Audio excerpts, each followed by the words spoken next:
اعوذ باللہ من الشیطان الرجیم بسم اللہ الرحمن الرحیم۔ معزز ناظرین السلام علیکم ورحمۃ اللہ وبرکاتہ۔ امید ہے آپ سب خیریت سے ہوں گے۔ اللہ تبارک و تعالیٰ آپ کی زندگیوں میں مزید رحمتوں اور برکتوں کا نزول فرمائے۔ آج ہم اسلام میں سیر و سیاحت اور تفریح کے تصور کے حوالے سے گفتگو کرنے کی کوشش کریں گے۔ اسلام ایک روشن خیال اور اعتدال پسند دین ہے جو انسان کی ہر قسم کی ضرورت کا خیال کرتا ہے۔ اسلام انسان کو خشکی کی طرف اور ربانیت کی طرف نہیں مائل کرتا یا شدت پسندی کی طرف مائل نہیں کرتا، بلکہ اسلام انسان کو خوش رہنے، خوش رکھنے، ایک طمانینت اور سکون والی زندگی گزارنے کا حکم دیتا ہے۔ اللہ تبارک و تعالیٰ نے قرآن مجید میں تقریباً 3 سے زائد مقامات پر انسان کو یہ حکم دیا کہ زمین پر چلو پھرو۔ ایک جگہ پر اللہ نے فرمایا کہ زمین پر چلو پھرو اور مجرموں کا انجام دیکھو، یعنی جو پہلے قومیں گئی ہیں ان کا کیا انجام ہوا ہے، ان کے حالات دیکھو۔ ایک اور جگہ پہ اللہ تبارک و تعالیٰ نے فرمایا کہ زمین پر چل پھر کر اللہ کی تخلیق کا نظارہ کرو، اس کی نشانیوں کو دیکھو، اس کی نشانیوں کو اپنے اندر سمونے کی کوشش کرو۔ اور ایک اور جگہ اللہ تبارک و تعالیٰ نے قرآن مجید میں فرمایا کہ زمین پر چلو پھرو تاکہ تم عقل حاصل کر سکو۔ معلوم یہ ہوا کہ عقل حاصل کرنے کے لیے سیاحت کا کنسپٹ قرآن دیتا ہے کہ جتنا آپ گھومو پھرو گے، زمین کو ریسرچ کرو گے، زمین میں جاؤ گے، نئی نئی جگہوں کو ایکسپلور کرو گے تو آپ کی عقل تیز ہوگی، آپ کا فہم اور ادراک بڑھے گا۔ اور دوسری طرف پچھلی قوموں کے حالات جب آپ کو معلوم ہوں گے تو آپ اپنے مستقبل کا بہتر انداز کے ساتھ تعین کر لو گے۔ اور تیسری طرف زمین پر جب اللہ کی تخلیق دیکھو گے، فطرتوں میں فاطر کے نظاروں کو تلاش کرو گے تو آپ فاطر میں گم ہو جاؤ گے، آپ خالق کے جلووں میں گم ہو جاؤ گے، آپ معرفت الہی سے مستفید ہو جاؤ گے، روشناس ہو جاؤ گے۔ اور دوسری طرف تفریح کے لیے جو لفظ تفریح ہے، اس کے معنی میں آتا ہے کہ انسان اپنے دل کو فرحت بخشے، اطمینان حاصل کرے، سکون حاصل کرے۔ تو اس کے لیے قرآن مجید نے جب سکون کی باری آئی تو فرمایا کہ میرے دل جو یاد ہے اس میں اللہ کی یاد میں دلوں کا سکون ہے، کہ اگر تم دل کا اطمینان چاہتے ہو تو تم اللہ کو یاد کرو۔ اور جب آپ خوش علانی کے ساتھ اللہ کو یاد کرتے ہو، ایک لے کے ساتھ، چیک کے ساتھ اللہ کو یاد کرتے ہو، جہری انداز سے اپنے مالک کو پکارتے ہو تو یقیناً آپ کے اندر ایک فرحت، ایک طمانینت آ جاتی ہے۔ اور وہ طمانینت جب آپ کی روح کو لبریز کر دیتی ہے، جب خلوت اندر خلوت میں جو تنہائی پر آ جاتی ہے، پھر جب انسان ذکر الہی میں مستغرق ہو جاتا ہے تو پھر اس کو تنہائی کا ذکر، خفی ذکر اس کو زیادہ مزہ دینا شروع کر دیتا ہے۔ دوسری طرف اگر دیکھا جائے تو انسان کی یہ طبیعت ہے اور جبلت ہے انسان کی کہ انسان ایک جیسی چیزوں سے اکتا جاتا ہے۔ عربی کی ایک کہاوت ہے کہ ہر جدید چیز، ہر نئی چیز انسان کو اچھی معلوم ہوتی ہے۔ ایک ہی جگہ پر بیٹھ کر انسان ذہنی طور پر ڈپریشن کا شکار ہو جاتا ہے، مایوسیوں کا شکار ہو جاتا ہے۔ آپ ایک کمرے کا یہ ایک طرح کا اگر ماحول رکھیں تو اس میں بھی آپ ڈپریس ہو جائیں گے۔ اسی لیے ماہر نفسیات لوگ کہتے ہیں کہ کمرے کی سیٹنگ وقتاً فوقتاً چینج کر لینی چاہیے۔ آپ ایک ہی جگہ مسلسل نہ رہیں، بلکہ اسلام کا آپ کنسپٹ دیکھیں کہ اسلام نے جہاں اور زیادہ عبادات کا حکم دیا، بدنی مالی، وہاں پر حج جیسی عبادت سال میں ایک دفعہ صاحب استطاعت لوگوں پر فرض کر دی تاکہ یہ ایکسپلور کریں، دنیا جا کے حرم شریف میں اللہ کی نشانیاں دیکھیں، اور حرم شریف مکہ کو پوری دنیا کے درمیان میں مرکز میں قائم کر دیا تاکہ پوری دنیا کے لوگ وہاں آ کے جمع ہوں، انسانیت کا ایک انٹرنیشنل اجتماع ہو، بین الاقوامی اجتماع ہو، وہاں لوگ ایک دوسرے کے خیالات سے مستفید ہو سکیں، ایک دوسرے کی تہذیبوں سے مستفید ہو سکیں، اور اپنے اندر کی جو ڈپریشن ہے اس کو ختم کر کے روحانیت حاصل کریں، نفی چیزوں کو اپنے اندر سے نکال دیں اور مثبت چیزیں دنیا سے لے آ کر اپنے اپنے علاقوں میں پھر اجاگر کریں۔ یعنی پوری دنیا کے انسان حرم پاک میں سال میں ایک دفعہ جمع ہوں، وہاں تہذیبوں کے اچھائیوں کو لے لیں اور جا کر اپنے اپنے علاقوں میں اجاگر کریں، انسان اس چیز سے ریفریش ہو جاتا ہے، انسان کا مائنڈ کھل جاتا ہے۔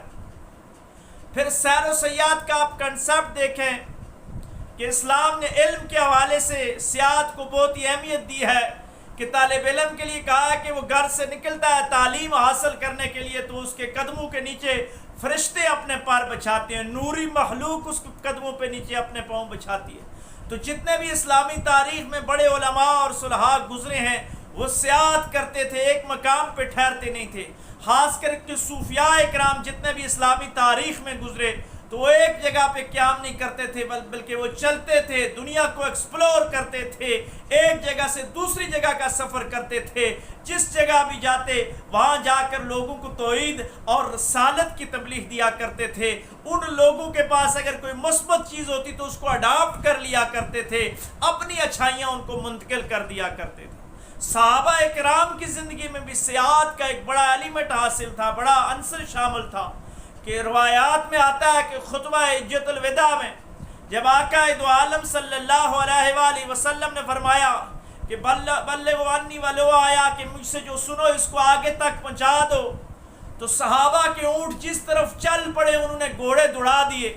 اسی لیے تو آج چائنا کے اندر بھی صحابہ کے مزارات موجود ہیں، دنیا کے جس خطے میں بھی جائیں تقریباً آپ کو صحابہ کے آثار ملیں گے کہ صحابہ اکرام نے اسلامی سیاحت کے ذریعے لوگوں کو توحید اور رسالت سے ہمکنار کیا اور آقا علیہ السلام کے اسلام کا وسیع پیغام پوری دنیا میں پھیلا دیا۔ کبھی جہاد کے ذریعے سیاحت، کبھی تبلیغ کے ذریعے سیاحت، کبھی وفود کی شکل میں سیاحت۔ اقبال نے تو اسی لیے کہا تھا کہ دشت و دشت دریا بھی نہ چھوڑے ہم نے، بحر ظلمات میں دوڑا دیے گھوڑے ہم نے۔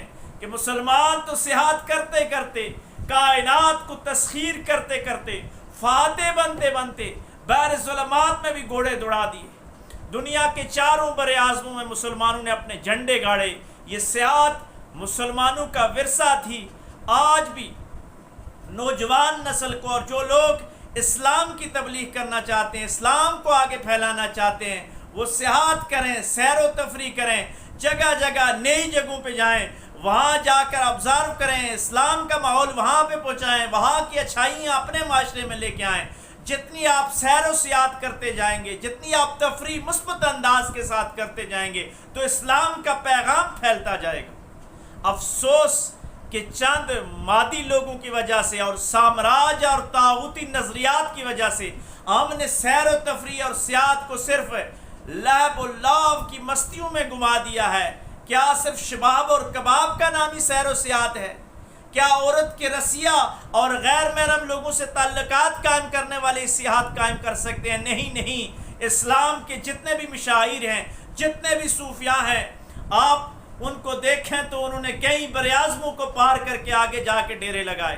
حضرت ابو ایوب انصاری رضی اللہ تعالی عنہ کے بارے میں آتا ہے، ان کا مزار ترکی کے اندر آتا ہے کہ آپ جہاد میں جا رہے تھے، فرمایا اگر میرا انتقال ہو جائے تو گھوڑے کے ساتھ باندھ دینا، جہاں آپ کی آخری منزل ہوگی وہاں میری تدفین کرنا۔ ان کا مزار ترکی کے اندر ہے۔ سید عثمان علی حجویری رحمۃ اللہ علیہ بر صغیر میں جو اسلام کے پھیلانے میں اہم کردار آپ نے ادا کیا، آپ افغانستان کے شہر غزنی سے چلتے ہیں اور لاہور آپ کا مسکن ہوتا ہے۔ خواجہ معین الدین چشتی اجمیری رحمۃ اللہ علیہ سینٹرل ایشیا سے نکلتے ہیں۔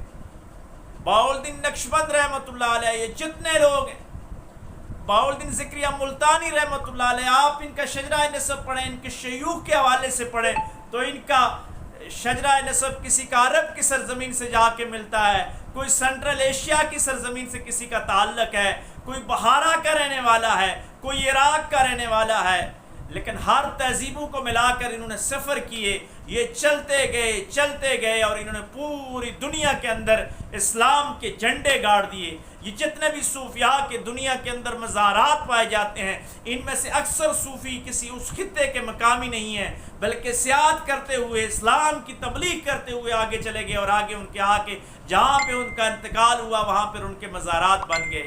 تو ہمیں اچھے انداز کے ساتھ سیر و سیاحت کرنی چاہیے، تفریح کو اچھے انداز کے ساتھ لینا چاہیے۔ اس نیت کے ساتھ سیر و سیاحت اور تفریح کرنی چاہیے کہ ہمارا دماغ فریش ہوگا. ہم جب فریش ہو جائیں گے تو ہم اسلام کی تبلیغ بہتر انداز کے ساتھ کریں گے. ہمارا دماغ اور ہماری روح جب اچھی ہوگی تو عبادت میں لذت اور حلاوت آ جائے گی. ہماری فیملی کو ایک اچھا ٹائم ملے گا.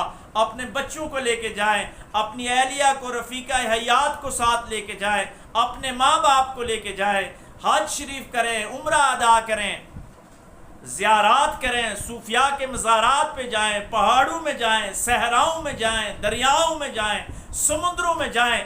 ہر جگہ جا کر فطرتوں میں فاتر کو تلاش کریں, اس رب کی تخلیق میں غور فکر اور تدبر کریں, اس کائنات کے اندر کھو جائیں. تبھی ہمارا دین مکمل ہوگا, ہمارا من مکمل ہوگا اور ہمیں سکون ملے گا. اللہ تبارک و تعالی ہمیں باطنی سیاحت سے مالا مال فرمائے اور ہر قسم کی باطنی سیاحت کی جو اچھائیاں ہیں, جو نعمتیں ہیں, وہ ہم سب کو نصیب فرمائے. وآخر دعوانا ان الحمد للہ رب